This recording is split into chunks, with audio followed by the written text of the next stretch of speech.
김성수의 세상 읽기. 오늘은 언론사 사주 재산 공개 입법에 대한 이야기입니다. 김성수 시사평론가와 함께합니다. 안녕하세요. 안녕하세요. 김성수입니다. 네, 오늘 김의겸 열린민주당 의원이 대정부 질문에서 조선일보사 또 사주 일가의 부동산 재산을 다 공개를 했는데 엄청납니다. 시가로 2조 5천억 원이 넘어요. 아, 그렇습니다. 네. 오늘 김의겸 열린민주당 의원은 사실 어제서부터 오늘 대정부 질문을 통해 가지고 특정한 언론사 사주지만 지금 가장 그래도 발행부 수서부터 시작해 가지고 가장 영향력이 있다라고 여겨지는 조선일보 네. 사주의 이 부동산 재산에 대해서 전체를 다 공개하겠다 이렇게 얘기를 했거든요. 네. 그래가지고 많은 분들이 지금 관심을 가지고 오늘의 그 발언을 기다렸었습니다. 그런데 지금 5시서부터 진행된 질의, 대정부 질의에서 결국 이 내용을 다 공개를 했습니다. 네. 이 사주 일가가 보유한 부동산이 그러니까 조선일보 회사 네. 그리고 또 사주 그리고 사주 일가 이렇게 보유하고 있는 부동산이 총 40여만 평이래요. 그래서 이게 이제 공시지가만 해도 4,800억 그리고 시세는 무려 2조 5천억이다. 네. 라고 하는 그런 결론이 나온 것입니다. 예, 그래서 이 내용을 보도자료를 통해서 다 공개를 했고요. 그래서 지금 이런 내용들에 대해서 굉장히 많은 그런 파문이 일고 있는 그런 상황입니다. 네. 재산이야 당연히 많을 수 있죠. 그런데 문제는 여기에 특혜 의혹도 함께 포함이 된 거죠. 예, 그렇습니다. 그러니까 지금 이 내용을 보면 서울, 의정부, 인천, 화성, 대전, 양양, 속초, 부산 등 전국에 분포한 그런 토지들인데 네. 대부분 방상훈 사장과 그 가족 개인 소유 토지입니다. 토지 유형은 임야가 32만 평으로 가장 많고요. 네. 저수지가 3만여 평이고 그리고 또 대지가 13,000여 평입니다. 네. 이 조사하지 못한 부동산이 얼마나 더 많을지 알 수 없습니다.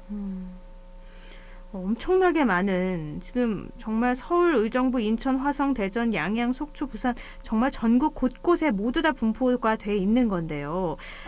그런데 이 언론 사주가 이렇게 많은 부동산 재산을 갖고 있으면 부동산 정책에 대해서 제대로 감시를 할 수 있을까? 이런 부분이 의혹이 일고 있는 거죠. 여보세요? 네, 여보세요? 예. 네네. 언론 사주가 이렇게 부동산 재산을 많이 갖고 있으면 제대로 부동산 정책 감시할 수 있나 이런 부분이 지금 문제가 되고 있는 거죠. 그렇습니다. 지금 특혜 의혹도 굉장히 많고요. 실제로 지금 방상훈 사장의 그 흑석동 주택 같은 경우는 재개발을 다 피해갔어요. 지금 현재 이 개인 토지인데도 불구하고 일반인은 출입을 할 수도 없고 네. 남쪽으로 이 서달산이 있는데도 불구하고 녹지 체계 형성이라는 이유로 존치 지역으로 이제 지정이 됐거든요. 네.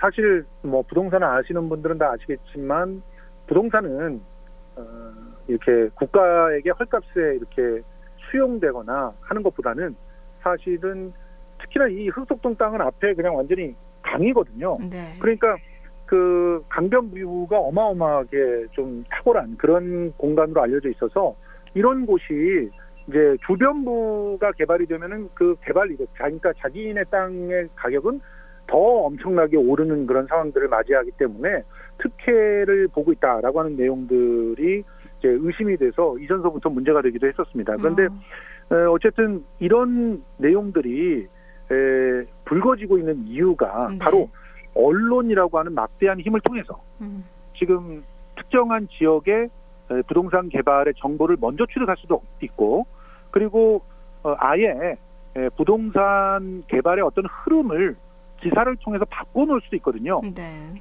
그러니까 지금 이것은 결국은 이해충돌 사안은 기본적으로 된다고 볼 수 있는 것이고 또 더 나아가서 아예 부동산 개발 자체에 개입을 할 수도 있는 상황이에요. 네. 그리고 또 이런 기사를 갖다 쓸 때 사주의 이익에 따라서 부동산 관련 그런 보도들을 할 수 있다면 그거 자체도 굉장히 심각한 문제라고 볼 수 있지 않겠습니까? 지금 김의겸 의원 같은 경우는 또 다른 의혹도 제기를 하고 있는데요. 그것이 뭐냐면 최근에 이제 김의겸 의원의 그 어떤 부동산 투기 의혹이 또 불거진 바가 있는데 이게 조선일보를 통해서 불거졌어요. 네. 그런데 그 이유가 지금 막대한 규모의 이 부동산 자료들을 막 찾아다녔을 거 아닙니까? 김의겸 의원이. 네. 이제 그렇게 하는 것을 막기 위해서 그런 기사를 쓴 게 아니냐 이런 의혹들도 갖고 있더라고요. 만약에 그것이 사실이라면 특정 신문의 어떤 그 힘을 통해서 개인 그 국회의원이지만 그 개인의 어떤 의정 활동까지도 침해를 할 수 있다는 그런 사례가 되기 때문에 심각한 문제라고 볼 수 있습니다. 그러니까 언론사와 사주의 이익이 너무 맞물려 있기 때문에 제대로 된 부동산 정책에 대한 감시를 할 수 있겠냐 이런 문제인데요.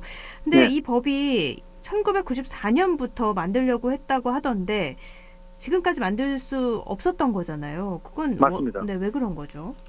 자, 우선 첫 번째, 지난 1994년에 김영삼 정부에서 공직자 재산공개 제도를 도입할 때 언론사 사주를 포함시키려고 했었습니다. 네. 근데 강렬한 언론사들의 반발이 있었죠. 그래서 결과적으로는 그 반발을 꺾고 이 제도를 도입하는 것이 실패했고요. 그리고 그 이후에 이 재산공개 제도의 효용성이 이제 확인되면서 언론사도 마땅히 이런 공개를 해야 된다는 문제의식들을 가진 국회의원들이 계속 국회 내에서 공론화를 하려고 시도를 했었어요. 네. 그런데 오히려 국회의원들이 막는 겁니다. 근데 이 국회의원들 중에서 상당히 많은 분들은 언론사 출신들이었다는 거죠. 네. 그러니까 언론사 출신들이 오히려 언론사 사주의 재산 등록 및 공개를 막았다라고 하는 그런 얘기들을 들으면 정말 어떻게 보면은 기득권끼리의 그런 어떤 카르텔은 굉장히 공고하구나 하는 사실을 다시 한번 확인할 수밖에 없는 상황입니다. 이런 걸 들으면 오히려 더 법 제정이 돼야 되지 않을까라는 생각이 드는데요. 지금 언론사주 재산 공개로까지 이어질 수 있을까? 이 법이 과연 그럼 이번에는 통과가 될까? 이런 부분의 의문은 계속 생겨요. 사실은 굉장히 어려울 것이라는 그런 추측들이 많이 나오고 있습니다.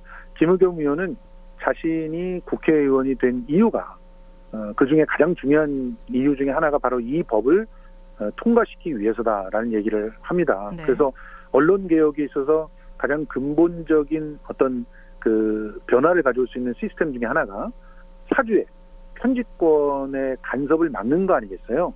근데 이게 굉장히 교묘하게 이루어지고 있기 때문에 아예 사람들이 모두가 감시자가 되면 그 예를 들어서 흑석동 토지 주변에서 무슨 개발이 이루어지고 있는데 그것에 대해서 뭐 옹호하는 그런 기사들이 나왔다거나 뭐 이럴 때 조선일보에 실리면 온 국민이 알 수가 있잖아요. 네. 그런 식으로 모두에게 공개를 하고 국민들 모두가 감시할 수 있는 시스템을 만드는 것이 오히려 더 필요한 일이다 이렇게 얘기를 하고 있는데 사실 국회에서 이 법이 통과되기가 굉장히 어렵습니다.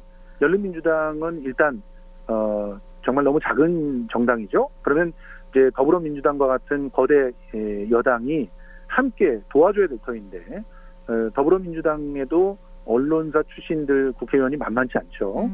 이들이 같은 목소리를 낼 수 있을지 네. 상당히 의구심이 가는 것이고 또 우리가 보통 언론과 유착관계, 정언 유착관계를 굉장히 의심 많이 하지 않습니까? 네. 사실은 이번에 대장동 그 의혹 때문에 곽상도 의원과 그리고 대장동 그 자산관리 회사였던 화천대유의 실질적인 이제 대표라고 볼 수 있는 전직 언론인 사이의 그 관계가 굉장히 주목된 바가 있는데 이런 상황들이 벌어지고 있기 때문에 국회에서 통과하기까지는 여러 가지 난제가 남아있다고 볼 수 있습니다. 네, 과연 이번에는 통과가 될 수 있을지 많은 분들이 관심 가져주시면 좋을 것 같습니다. 오늘 말씀 고맙습니다. 고맙습니다. 네, 김성수 시사평론가였습니다.